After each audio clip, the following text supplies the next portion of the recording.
Night Terrors, First Blood, issue 1, Joshua Williamson writing with Howard Porter on the art. So, this kicks off Night Terrors, and we have Insomnia, who is... Is he new? I don't know. Yeah, I'm pretty sure he, she, they, whatever kind of entity it is new, because I had to do a deep dive on Dr. Destiny, because I remember back in the days of Wizard Magazine, right? That's where I would get a lot of, like, I would get introduced to a lot of these, more, what's the word? Like smaller characters. And I remember them talking, it was like the most messed up moments in comics history, and high up on this list was Dr. Destiny's diner visit, and there was a issue of, I believe it was Sandman, where Dr. Destiny decides to get bored, or decides he's bored, and he goes into this diner and essentially takes free will away from the patrons before Dream can get there and stop him, and just walks into a complete horror show. I think I read that issue, because I read the first collection. I think it was in that batch. And it was Neil Gaiman going like, dreams are scary. What would this guy do if he had total control of people? Right. And then so it was, as I was reading this, I was like, is this the same Dr. Destiny? Turns out they are kind of one and the same in that Sandman way, where I think, does Constantine show up in Sandman? I think so. Yeah, in that way that you had some crossover of these characters, but no. So Dr. Destiny's thing is that he has the Dream Stone, and it essentially allows him to make dreams into a reality. And that's how he fights the Justice League. And of course, he, back in the Silver Age, it was for, robbing banks and doing all this other stuff. And as we got to more modern times, it started to take on more, serious kind of tones of what could a guy do bringing dreams into reality. Right. Writers started seeing what they could do and say with it, rather than just it being a fun, gimmicky, super villain thing, yeah. And so here we find that Dr. Destiny is in Arkham Tower getting treatment, but then his dead body also shows up where at in the Hall of Justice. Is it the Hall of Justice, right? And then so there's a mystery afoot that the Justice League has to get together. Yeah, the issue starts with like effectively, we don't realize who it is at first. We just see like some guy's dreaming. He's with a woman at a picnic, and she calls him John, and I'm like, okay, what's the John? Who's the John? Yep. And then it turns into this horrible nightmare, and it turns out that the villain of this story, Insomnia, who we don't get his name until much later, but he is messing with Dr. Destiny because he wants the Nightmare Stone, not the Dream Stone, right? Which we've already established. Apparently, there's something worse. There's something called the Nightmare Stone. That Dr. Destiny hid in the nightmares, or in the dream? No, nightmares. He's hid it somewhere in the nightmares of one of the DC Universe's superheroes, but he doesn't know. Like, Insomnia doesn't know which one it is. He doesn't know which hero has this in their nightmares. And that's why he's plunged all the heroes into Nightmare Land, because he wants to find it somehow. Yeah, bringing nightmares into reality and all of that stuff, which I do think is a nice little hook. Although it reeks of Williamson doing the, there's a Dream Stone. What if there's a Nightmare Stone? It's got a little of that. I will say the actual framing device of this isn't too bad. Like, no, the idea that a character like Dr. Destiny hiding something in the dreams of one of the heroes because it's so severe that no one can have access to it, and we've got this character who's looking for it. It's kind of cool. I will say though that Insomnia as a character so far, based on this issue, he feels a lot more lighter and hijinksy than a character that I'm scared of. That's like looking for like the ultimate evil MacGuffin, Right. Yeah, and maybe that's by design. Maybe he wants, because it is Nightmare, right? So you need to balance out some of the horrific stuff with a bit of a lighter. It feels more like he's got like a punk rock Loki kind of like tone to him, rather than like, he's like this eminent, like all-encompassing threat that we should be dreading. He feels a bit more wisecracky, and I actually do think that's a disservice to like the fear that they're trying to build up. Because if we're doing a story called Night Terrors and it's all about getting into nightmares and about what could happen if this bad guy gets his hands on this Nightmare Stone. Do you think that Williamson's a little bit too influenced by Late Stage Freddy, and that's why he's the kind of wisecracking? Because early on, Freddy is, menacing, especially in that first movie. Do you know, I wasn't even really thinking about Freddy as I was reading this, although obviously, you know, it's kind of clear why you would, to be honest. Yeah. Yeah, I guess maybe like it feels like the wrong choice to me. I think ultimately. So one of the main characters that's introduced in here, of course, is Dead Man, who is going to be fundamental. We sort of start the story after the opening, like nightmare tease. We get the story from his perspective, where he's sensing some sort of dark presence around some of the Justice League members, and follows Superman back to the Hall of Justice, and notices that Wonder Woman has the same dark presence around her, and then the Batman has the same dark presence around him. So they find what appears to be Dr. Destiny's dead body in the basement of the Hall of Justice. But when Batman calls Arkham Tower and Harley's there, she's like, no, Dr. Destiny's here, and he's kind of freaking out. There's something going on. And it turns out this body in the Hall of Justice is made of nightmare energy, which... It's a bit just it's a bit comic booky, just throw a word at a wall. Speed Force Bro type of stuff, right? Which again is fine because it gets the point across that this is almost like an astral form, and this is kind of what the nightmares are going to take shape from going forward, because I'm still trying to get heads or tails of, are all these nightmares happening in the same realm, or are these individualized, like each of the books that we read, right? So like when you get to the Night Terror's Batman, is that going on in the same realm as, you know, Black Adams or Ravagers, or are they unique to their dreams, you know, kind of Inception style? I would say, because they specifically point out in the other books that the nightmares themselves are coming from the person who's dreaming. Like, it's their own like past and psychology that are forming the dreams. Right. It's not insomnia or something else that's doing that as a person. So at the very least, it feels like they're all in their own bubbles. Maybe there's connections. Like maybe there's like, maybe if they sort of break out of their bubble, maybe they can walk into someone else's nightmare. Maybe it's all connected in a plane like that. But it does feel like in the dream itself, it is its own self-contained, because they're creating everything that's in there effectively, subconsciously. Right.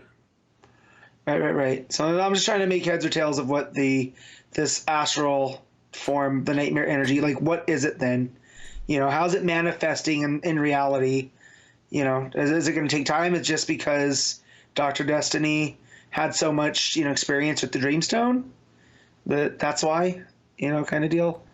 But I mean, I think as a storytelling device, it works though, because it sets up that mystery of why is this here? Why is he there?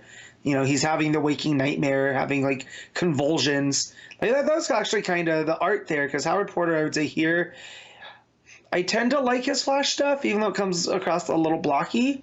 Some of the stuff in here was real, you know, miss more than hit. But I felt like this scene with Dr. Destiny's, you know, astral self in the basement of the Hall of Justice was good. I think Howard Porter's stuff leans itself to the horror, so when they're actually in nightmares, his art actually fits quite well with that, because it's kind of contorted. The problem is that a lot of his regular world art just looks as contorted and just as like scratchy and stuff, and that feels like it isn't quite right for, like, you know, seeing like Batman and Wonder Woman just having a chat. But you know, I will say on like what's going on with Dr. Destiny, I don't think it's as mysterious as that. I think it's clear that whatever's happened to him here is because Insomnia has been like grilling him like subconsciously for the answers that he wants, and clearly he's got out the answer of like it's trapped in one of the superhero's nightmares, and that's, you know, leading to like what he's doing now. So Deadman realizes something bad's coming from all this, and he hijacks Batman to tell them and warn them. Which I did love that. Batman's not too pleased by this. No. Amanda Waller's, you know, obviously keeping tabs on things as well. She's got like someone there watching the Justice League, so that's something to set up for later as well, I presume. But yeah, by the end of the issue though, the entire world seemingly has been plunged to sleep. Like everyone seems to be falling asleep because of whatever Insomnia is doing. He's releasing, I don't know. I mean, he's called Insomnia, I guess. He's sucking all the insomnia out of the planet, so everyone goes to sleep. I was going to say, I mean, for someone that wants you to go to sleep, it's kind of ironic that he's named for, you know, the state of mind that keeps you from falling asleep. So, that's a weird thing. Yeah, but he gets the point across. I do like that Batman lasts a little bit longer though, because he pops adrenaline pills to try and stay awake, and he's like, "No, I will not fall asleep. I'm the goddamn Batman." I would do some drugs right now, and somebody goes, "Oh, that's cute." Because Superman's falling asleep in the sky. We see all the other heroes falling asleep. It's a whole thing. Back with the Deadman's introduction, I do like that we do get like his thoughts on each of the Trinity. I thought that was a nice little storytelling thing, because I do feel like Deadman's going to be the main hero in all of this. I feel like he's going to be our through line. So to see him and kind of his reverence for these three and what each of them bring to the team atmosphere, and something that when we end the issue, he actually takes Batman's body back again. Batman's asleep and he's in his nightmare, but Boston's controlling his body to try and do something in the real world. So I presume that's going to be a big factor in the main 4-part series, is Boston trying to save the day in Batman's body. But we'll see where they go with that. I don't think this is actually too bad an issue. I do think there's some dialogue quirks here or there. There's little moments where just dialogue between the Trinity just feel a little bit stilted and just feel a little bit almost like Williamson's going for like a Silver Agey kind of vibe with how they talk to each other, and it feels a bit weird, especially when it's like mixed in with them referencing like what just happened in Batman, and like, hey Batman, you just got back from that other dimension after you fought Failsafe. Yeah, I made that note too in my head about it's a little bit him going the extra mile when he didn't need to mention that type of stuff. He could have just left it there. But I always thought that Williamson's Batman has a weird voice anyways. Like, I felt that when he was writing the Batman book, his Bruce is kind of a little bit too gruff. And here he comes off really, really gruff. And when he's talking to his, two closest friends, maybe it doesn't need to be like that. But, I didn't feel that got in the way of the story as much as them bringing in the events of the main Batman book. Yeah, wasn't there a moment? I think it was this issue. I may be mixing it up with the Batman issue, where Batman says, "I can't kill you, Boston, but if you do that again, I'll make you see the light or walk into the light." I thought that was like a weird death threat to come from Batman. Yeah. Even I know it's technically not, but it still felt weird for him to say that. Yeah. I don't know. I don't know how to I don't know how to edit that though to make it sound like a funny, because how else would Bruce threaten Boston Brain? Yeah, no, I mean you can read it as just, but I feel like because Bruce is so stingent on the no killing, he never even jokes about it. He never threatens to kill someone. I mean, you can't kill a ghost, So I mean, what are you gonna kill more? I mean, Frighteners taught us that you can kill ghosts. So there's a whole other level to that, but there's no Frighteners at play here. So the art, again, I thought it really, to the back end of the book, it started really coming to its own. Because we're in nightmares at that point. We're actually in otherworldly stuff, and that's where I think Porter's art really sort of works. So when Bruce finally falls asleep, when he can't stay awake no more, and you get that close up of his heart kind of thumping, and he finally goes down. When he sort of, I shouldn't say wakes up because that's got, but when he becomes aware that he's in a nightmare, he is a young boy and he looks at his tie and he says, "I recognize this tie. I was wearing this the night." And I went, "Oh no, we're in the alley. We're in the alley where the Waynes are going to die." More on that in the Batman issue, but I might have yelled, "I'm out," which led my wife to go, What are you yelling about right now?" It's 9:30 at night. Why are you yelling? But yeah, which I kind of knew because of the cover of the Batman book, but I didn't think we were going to get into it here. So, but yeah, as long as I don't have to watch Krypton explode when we get to Superman's, I think I'll be okay. I have to do that again. Place your bets, everyone. Place your bets now, because there's a good chance you might. I think that was part of why I was so dreading this crossover event thing, is because I just know that so many of the nightmares, and it's fine for some of the smaller characters who we don't get to explore as much, but with Batman and Superman, it's like we have talked about their core defining things in their past so much that hearing Bruce whine about his parents or Superman whine about Krypton is just something we're so over it now. We're so far past wanting to hear about it.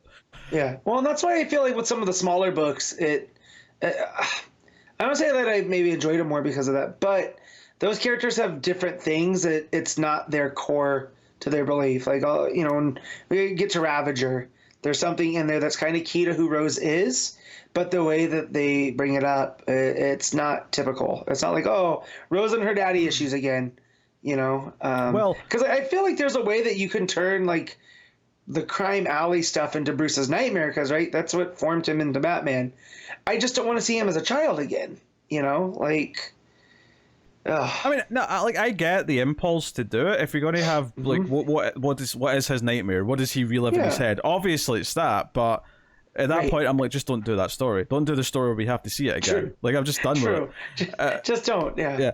Yeah. So Bruce is asleep like everyone else. He's in his nightmare, and the final couple pages is Boston taking control of Batman's body, and in the last page, Insomnia has him by the neck, and specifically says, and I'm going to make the heroes pay for what they did to me.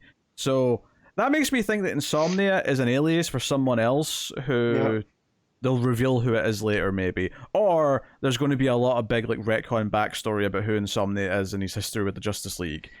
If I had to bet that we're getting the Williamson treatment, and that's what it's going to be. It's going to be, new character that was introduced. However, they were in the background the whole time. I kind of like. See, if he does that, though, I'm going to be annoyed. Wouldn't it just be more interesting to say there's a new character on the scene and we're going to discover who he is in real time as he's enacting his plan because he's that dangerous? Yeah, being that he's, pulling from like this new era, you would assume, like, where the Justice Society's around and whatnot, because that's the status quo of DC. Like, tying him into Sand and Sandman, Wesley Dodds, I wouldn't mind something like that.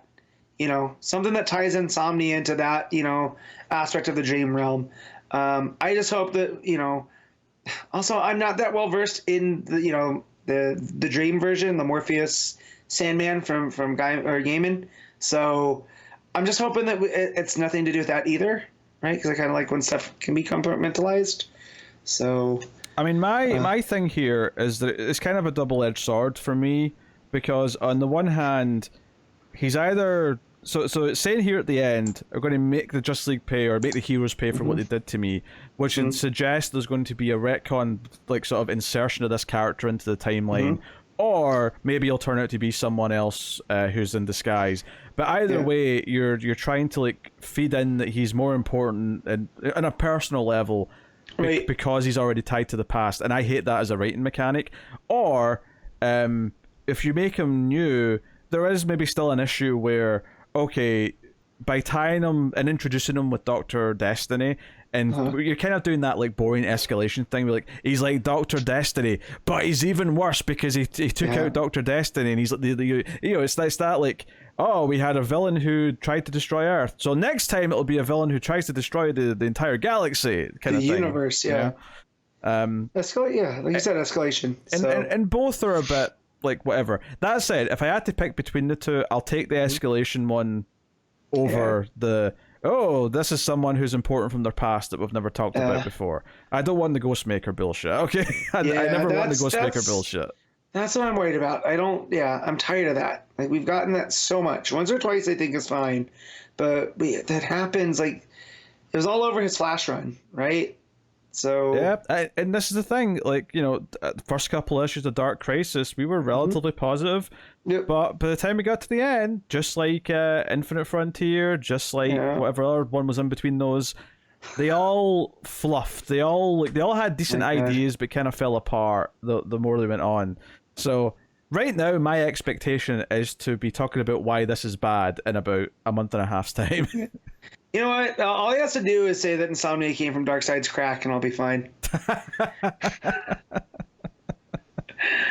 I mean, Darkseid's crack could give me Insomnia too. I'm just saying. It's probably craggy.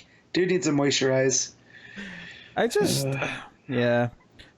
some good ideas in here, like, but that's again, that's typical for Williamson starting of an event.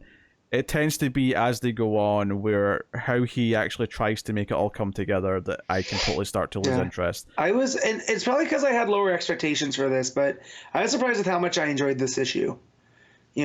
So if he can just keep surprising me, I'm just keeping my expectations low. Honestly, this issue on its own is a pretty solid to decent event first issue, right? Yeah. For that, on that metrics, it's completely fine, if not quite enjoyable.